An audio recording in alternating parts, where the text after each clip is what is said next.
Samedi reçoit aujourd'hui sur son plateau un bijou de la musique gospel. Une chanteuse qui crée de l'intérêt autour de son art céleste. Fille aînée de l'évêque Adébayou et de la prophétesse Bola Sarah Adédiméji, des noms qui ne sont plus à présenter dans le milieu chrétien en Côte d'Ivoire. Maria Adé, âgée de 33 ans, est issue d'une famille de 5 filles et d'un garçon. Elle est à ce jour titulaire d'un bachelor d'arts et sciences obtenu à Dallas Baptist University et aussi d'un certificat de théologie à Christ for Nation aux États-Unis. Toute petite, Maria démontre un amour et talent musical très prononcé et sort son premier album intitulé « Je te donne mon cœur » à l'âge de 13 ans. Aujourd'hui, elle nous confie qu'elle a longtemps souffert d'un gros complexe d'infériorité. Tous les détails sur le plateau de C'est Midi.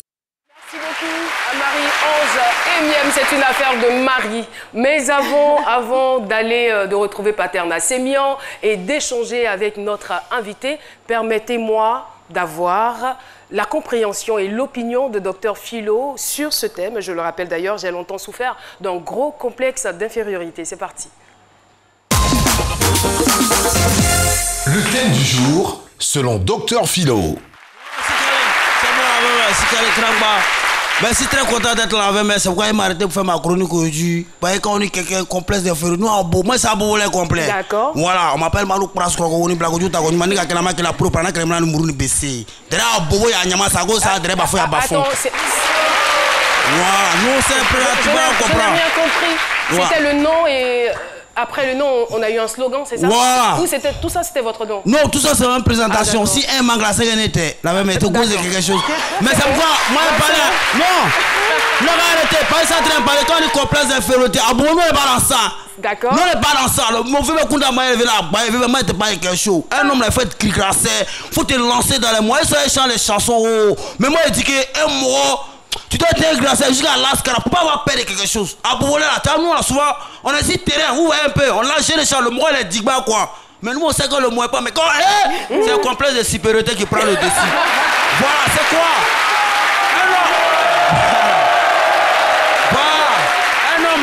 Un homme faut être criard, faut pas avoir peur, faut pas y aller, pas regarder les gens. Nous on n'est pas scier les gens, on est mort nyaflé. Nous on te rappe, ton tête n'a pas touché la ciel, nous on te tégué. Le ciel ou là? Voilà. Le ciel. Le ciel. Ouais. Donc ça veut dire que la femme, faut pas être grigassé, c'est vrai que tu as souffert de ça, mais ça a quitté dans toi. Faut être grigassé. Moi, Malou Kouya, tout été responsable. Moi, tout été responsable. Moi, j'ai gagné un travail au plateau 2 jours là. Là, mais qu'est-ce qui s'est passé? Moi, j'arrive au bureau, dépôt de dossier, le moi, il me demande. Qu'est-ce que moi j'ai déjà occupé poste de responsabilité? J'ai dit, mais Bobo, tous les vols de bouteilles, les gars, c'est moi ici responsable. Le moi m'a embauché. Je pense qu'il serait important pour moi d'arrêter Dr Philo tout de suite. Parce qu'on a peur quand même. Faut pas qu'avant la fin de cette émission, la police débarque ici. Faut pas écouter les gens. C'est propre. C'est bouclé. Ah, tu connais l'affaire. Merci beaucoup. Dr Philo, essayons tout de même de trouver des pistes de solutions à notre problème. Selon vous, comment peut-on surmonter ces complexes? Paterna Sémian, à vous l'antenne. Chris Paterna Sémian, c'est votre opinion. Et salut Caroline, je suis très heureux de vous retrouver au lendemain de la célébration de la fête de Noël à Bigan. J'espère que tout comme moi, vous avez passé d'agréables moments en famille. Nous sommes à Bata, dans le quartier de Cocody.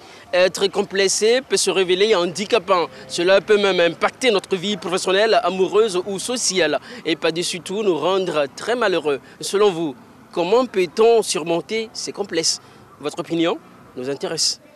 Quand quelque chose m'arrive que j'ai honte, j'ai réfléchi d'oublier ce que j'ai fait. Donc c'est mon moral qui fait que j'ai l'avantage sur le mal.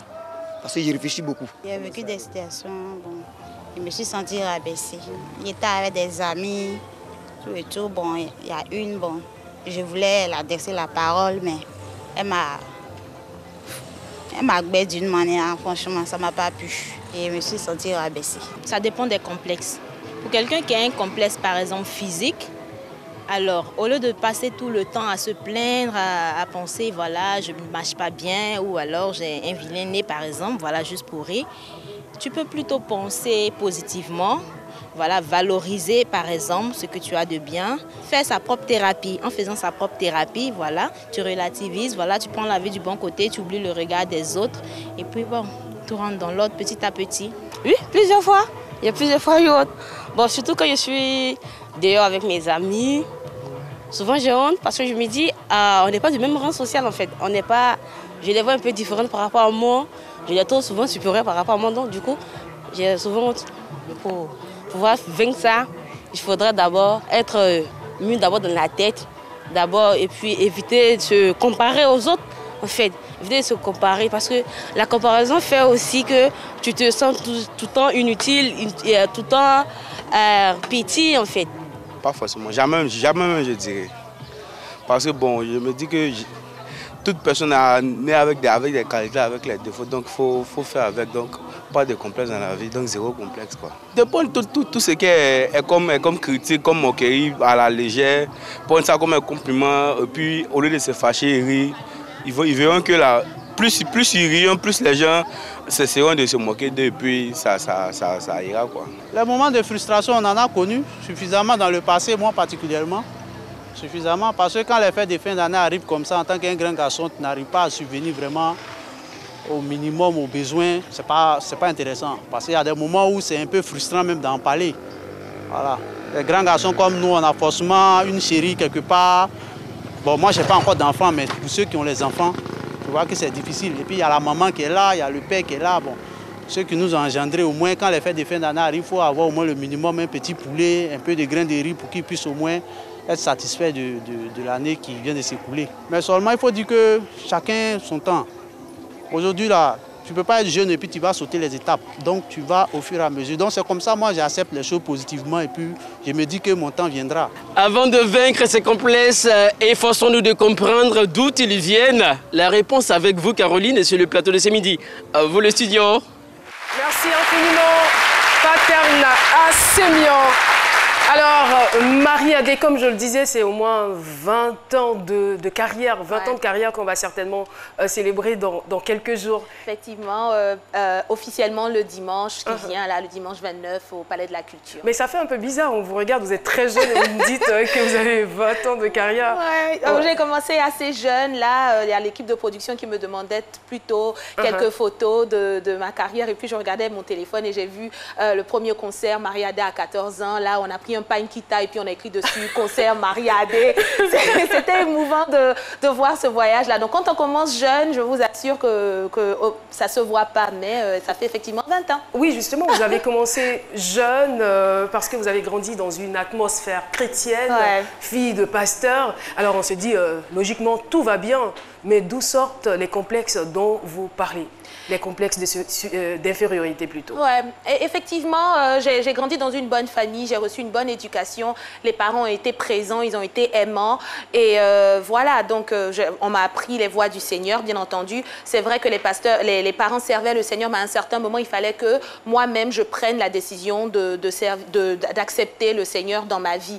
Donc tout allait bien, mais je veux dire en fait que c'est dû au fait, je pense, je le sentais plus sur le côté musical, en fait, par rapport à mon talent. On vous regarde, on se dit, attends, qu'est-ce qu'elle n'aimait pas au juste sur elle? Oh, voilà. C'est gentil, merci beaucoup. Alors, voilà, donc, en fait, c'est plus sur le côté musical, parce que très jeune, déjà, j'aimais la musique. Je savais que je voulais chanter, je savais que c'était ce que je voulais faire. Je me souviens déjà, quand j'avais quoi, 5 ou 6 ans, je plaçais les coussins dans le salon, les petits coussins là, et puis je prenais la télécommande, et puis je faisais semblant d'être en concert, acclamé, je parlais au coussin et tout. Mais je le faisais toute seule. Quand j'étais seule dans la maison, je ne le faisais pas devant les gens parce que j'étais hyper timide. J'étais le type de personne qui pouvait s'asseoir à côté de vous pendant 1 an et vous ne sauriez même pas que cette personne était là. C'était comme ça que j'étais en réalité. Et je pense que, voilà, je crois une fois, cependant, votre question me fait penser, j'ai chanté avec les enfants de l'école du dimanche et je me souviens ce jour-là, je regardais le sapin de Noël, c'était un jour de Noël et j'arrivais pas à rester dans la gamme. Et voilà, quels que soient mes efforts, quel que soit ce que j'essayais de faire, j'arrivais pas.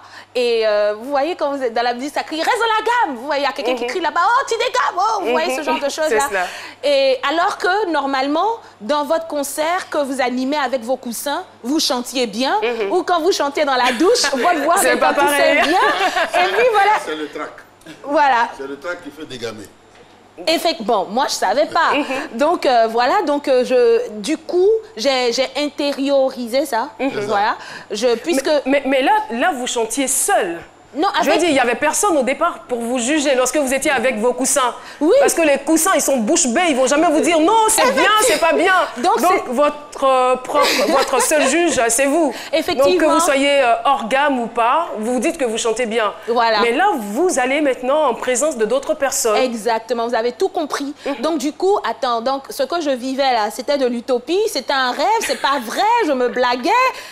Ah, mais t'es pas plus spécial que les autres. Pourquoi tu t'assieds pas et puis tu n'as vraiment pas grande chose à donner. Mais quelque part en moi, je sais que j'ai envie de faire ça, que c'est ce que j'aime. Mais en même temps, la réalité... Est-ce qu'il y a eu des railleries? Est-ce qu'il y a eu des moqueries à la suite de votre, je dirais pas, échec? Ouais, forcément. Il y a eu des railleries. Forcément, parce que... Et puis aussi, j'étais une petite passionnée. Vous voyez, j'avais ce rêve-là. Donc, ce que j'ai reproduit devant les coussins, je voulais le reproduire devant les gens. Donc, bien entendu, j'avais des gestes. Maintenant, étant adulte, je me dis, ah, les gens riaient à cause de mes gestes, pas forcément à cause de la façon dont je chantais.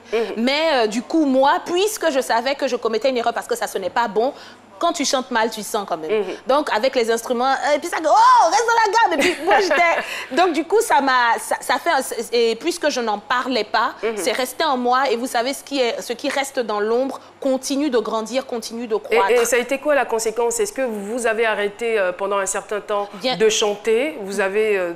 tout de suite couper les liens ou couper les ponts avec la scène? Ou qu'est-ce qui va se passer par la suite? Bien entendu, merci pour votre question. Bien entendu, en fait, ce qui s'est passé, c'est que je me suis dit, OK, à partir de maintenant, puisque chanter me rend heureuse, adorer le Seigneur devant les coussins, c'est ce que j'aime faire, ben ça reste là. Voilà, mon public, c'est les coussins avec les nournous. On ne sortira pas parce que dehors, effectivement, vous n'avez pas le poids, vous n'avez pas ce qu'il faut, en fait, pour attirer ou pour, susciter une sorte d'admiration au sein des gens. Alors, au début de votre intervention, vous avez dit quelque chose de très important. Vous avez dit, j'étais timide, j'étais renfermée sur moi-même. Donc, ce qui veut dire que votre complexe ou votre complexe d'infériorité n'a pas commencé avec la chanson. Il y avait forcément un problème.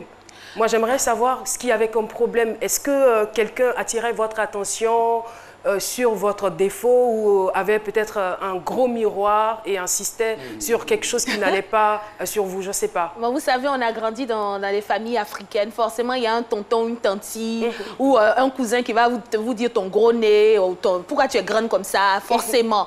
Et puisque j'étais en fait quelqu'un qui était vraiment calme, et par exemple, voilà, ah, Marie, elle est tout le temps en train de chanter. C'est-à-dire que on m'entendait aimer les chansons et tout le temps, mais si tu veux chanter, il faut atteindre ce niveau. Voilà, faut pouvoir faire tel exercice et ce genre de choses. Et je vois en fait que ces membres de ma famille voulaient en fait m'encourager, mais ils s'y prenaient mal d'une certaine façon. Et puisque moi, je ne parlais pas, je continuais de recevoir. Et puis, voilà, c'est quelque chose qui est resté, en fait. Et ça a duré combien de temps, ce complexe-là?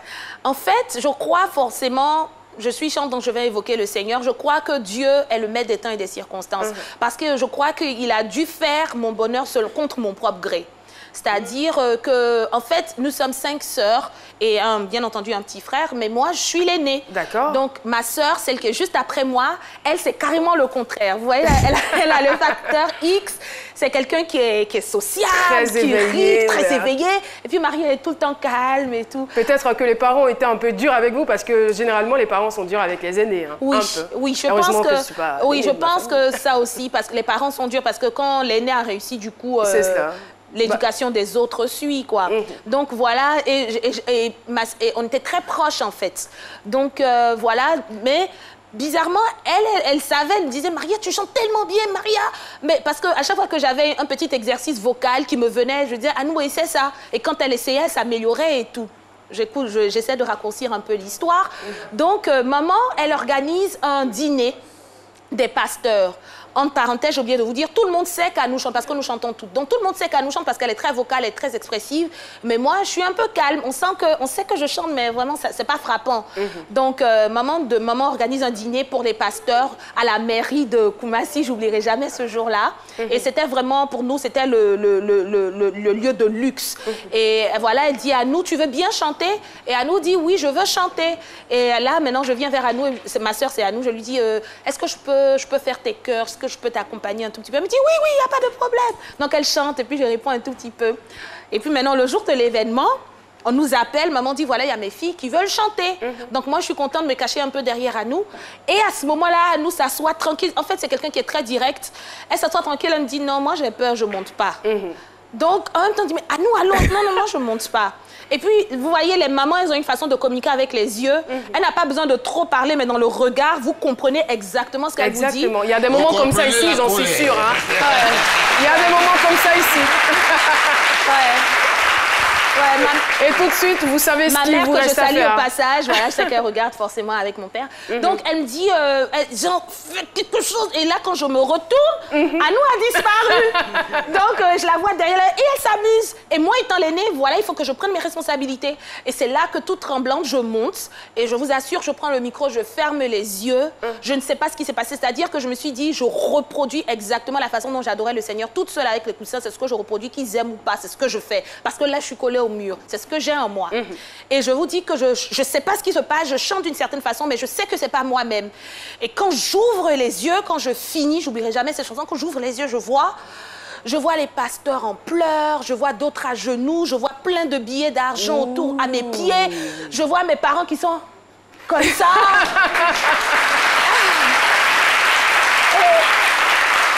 Et du coup, je réalise en fait, ah non, je rêvais pas. Je n'étais pas avec mes coussins. Oui, avec mes coussins, c'est exactement ce que je ressentais. Et là, du coup, il y a un déclic parce que du coup, je crois que c'est Dieu qui le fait parce que, étant une personne très réflexive, je pouvais me dire non, ils essaient d'être gentils avec moi. Mais je sais ce que j'ai ressenti, je sais ce que j'ai vu, je vois la réaction. En fait, personne ne peut nier en fait ce qui s'est passé ce soir. Est-ce qu'à partir de cet instant, les choses vont changer? Vous allez prendre confiance en vous? À partir de ce moment-là, bien entendu, je commence à m'essayer à l'écriture des chants. Et là, je suis beaucoup plus ouverte. Là, je rentre dans le groupe musical de mon église. Et voilà, la timidité commence à se faire de moins en moins ressentir et tout. Et voilà, disons, je peux dire que ça a été le début de mon départ, de mon voyage vers la liberté totale, quoi. Voilà, je suis entièrement d'accord avec vous, mais en même temps, je sais que pour ce genre de complexe, on ne guérit pas. On ne guérit pas de ces complexes du jour au lendemain. Je veux dire, on peut avoir un encouragement, mais qui peut être sporadique. Voilà. Et après, on a ces vieux démons qui peuvent ressurgir par rapport à une situation. Et comment est-ce que vous avez réagi chaque fois qu'il y avait cette mauvaise voix ou cette vilaine voix qui vous disait « Non, mais tu es une loser, tu vas perdre, non, tu ne vas pas y arriver ». Chaque fois que ça s'est présenté à vous, comment vous avez réagi? J'aime beaucoup votre question parce que la plupart du temps, on se fie aux commentaires. C'est cela. On se fie aux compliments, on se fie à ce que les gens ont dit. Ah non, je suis belle parce que les gens ont dit que je suis belle. Je suis talentueux parce qu'on m'a dit cela plusieurs fois. Mais il faut avoir cette conviction. Vous allez remarquer que même dans les réseaux sociaux, les commentaires, vous avez 10 bons commentaires et puis il y a une personne qui vous insulte, qui vous parle mal. Du coup, vous oubliez les 10 bons commentaires et vous êtes fixé sur ce seul commentaire. Parce qu'en tant qu'humain, nous sommes attirés par ce genre de choses. C'est un monde déchu et c'est très facile de succomber. Donc, comment il faut faire? Je me suis donnée à la parole de Dieu qui dit en fait que c'est stable. Parce que bien, c'est vrai que cela, après cette manifestation de mon talent et tout, comment Dieu m'a révélé au public, il y a eu maintenant la sortie des différents albums. Et à chaque album, je me retrouvais en train d'être extrêmement dur sur moi-même, comme quoi je n'avais pas droit à l'erreur par rapport aux chansons, par rapport à mon rendement musical, etc. C'est vrai que vous avez été dur avec vous, mais ici, au niveau de la production, les gens sont extrêmement durs, surtout quand il s'agit de pub. Là, on est obligé de tout arrêter pour y aller. C'est l'heure de la pub. Bonjour 2020. Bonjour 2020, Abidjan. 2 spectacles inédits de fou rire. 2 équipes composées des meilleurs humoristes du moment. 2 contenus différents. 2 coachs de haut niveau. 2 dates. Bonjour, le Classico aller, vendredi 27 décembre, 20h. Bonjour, le Classico retour, samedi 28 décembre, à 20h. Un lieu, Palais de la Culture de Treichville, Salle Anoumabo. Entrée, 10 000 francs CFA par spectacle. Point de vente, RTI Cocody, RTI Publicité Vallon et Plateau. Parrainage, Bonjour 2020 Abidjan, le ministre-gouverneur du district autonome d'Abidjan, Robert Begré-Mambé. Bonjour, édition 13, que du bonheur. Bonjour, un concept, RTI.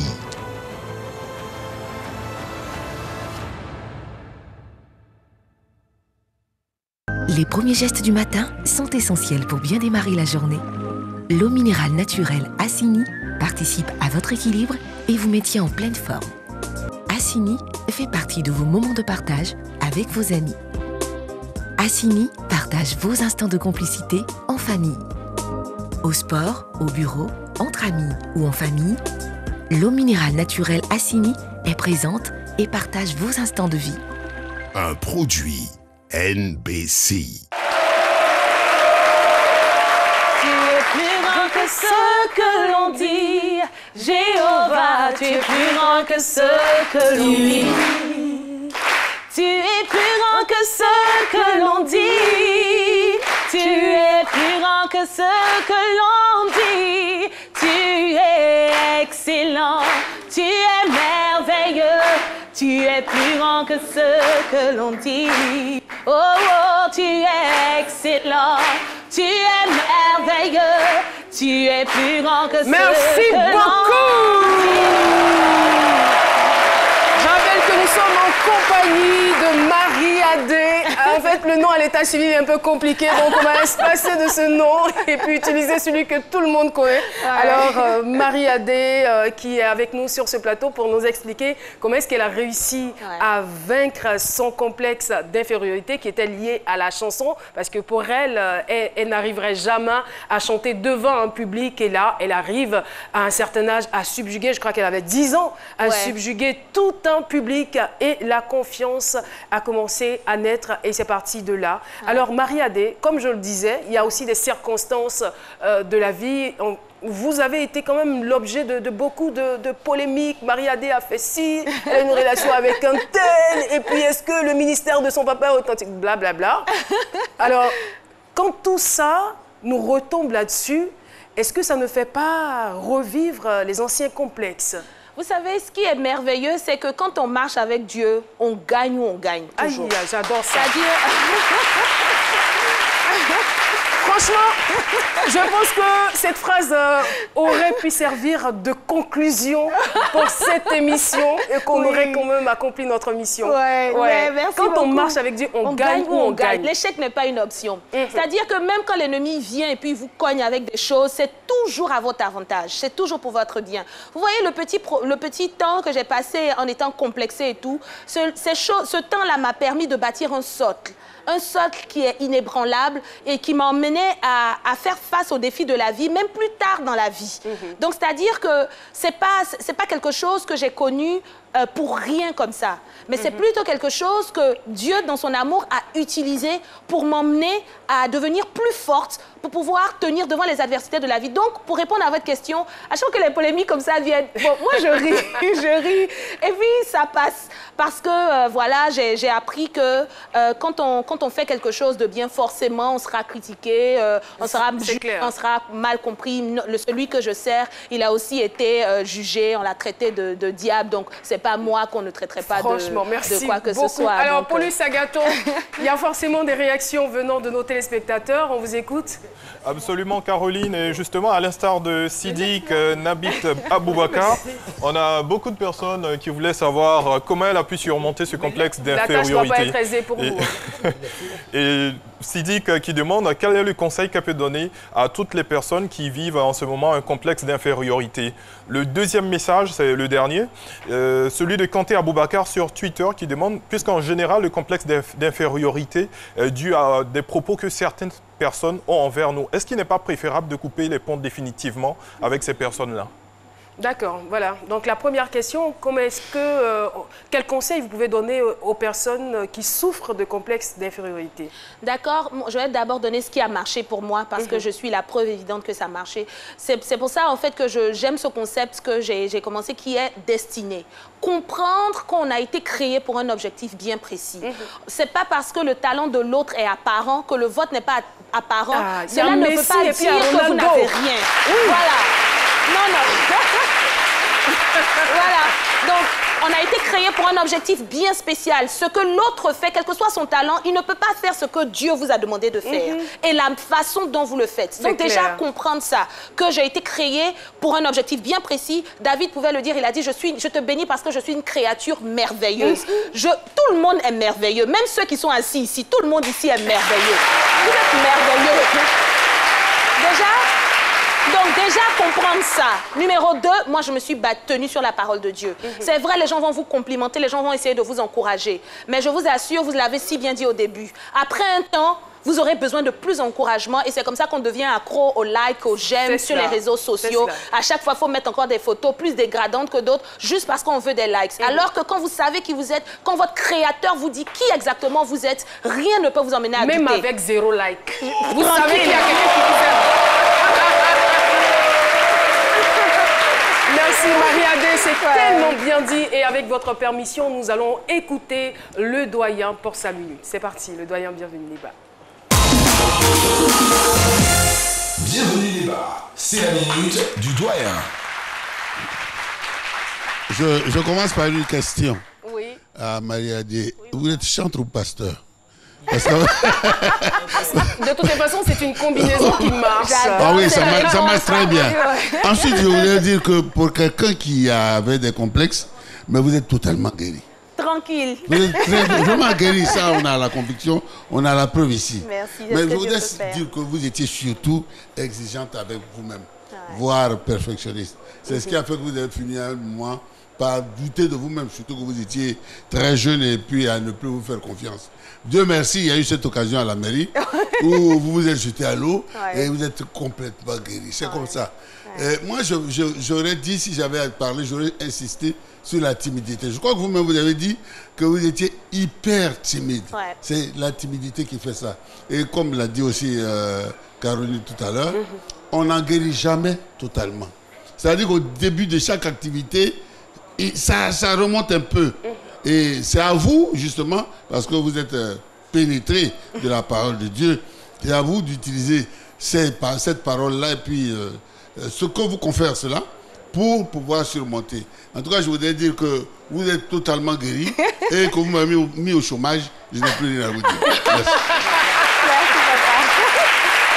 Merci. Merci infiniment le doyen, bienvenue Néba. Et voilà, Marie-Adé, c'est terminé. On va se donner rendez-vous le dimanche. Oui, le dimanche 29 décembre. On a hâte de vous retrouver au concert là. Vraiment, j'ai hâte aussi de communier. Les choses se préparent déjà, mais pendant les répétitions, on est pressé. On veut que le concert soit déjà demain. Donc ce sera un moment phénoménal. Je veux inviter tout le monde à venir. Déjà à 16h30, les tickets sont disponibles dans tous les points de vente habituels et même sur place déjà au Palais de la Culture. Donc venez massivement et c'est un concert de destinée et puis on va déclarer des choses, les choses positives que nous voulons voir pour l'année 2020 parce que l'année 2020 nous réserve des surprises agréables. Et il y a de nombreux invités, des artistes chantres qui seront aussi présents. En tout cas, Marie-Adé, merci infiniment, merci d'être venue. Et pendant que vous serez en concert au Palais de la Culture, le même dimanche, on aura Nestor David qui sera, lui, à Yamoussoukro, à la place Jean-Paul II. Voilà, à partir de 16h, l'entrée est gratuite, concert de louange et d'adoration. Je n'ai pas dit que le concert de Marie-Adé est gratuit, hein, c'est pour Nestor David à Yamoussoukro qui est gratuit. En tout cas, merci beaucoup. Je pense qu'à partir de là, c'est zéro complexe pour tout le monde, que vous ayez, on va dire, de petits pieds, une grosse tête, une grosse bouche. C'est pas ça le plus important. Vous êtes une personne merveilleuse. Marie-Adé, merci beaucoup. On va lui dire au revoir avec des ovations. Merci beaucoup. On a été très enrichis par ce témoignage. Et n'hésitez pas, très chers téléspectateurs, à nous appeler au 22 01 00 00 pour participer à cette émission. Sur ce, permettez-moi de saluer le public avec nous, l'établissement Groupe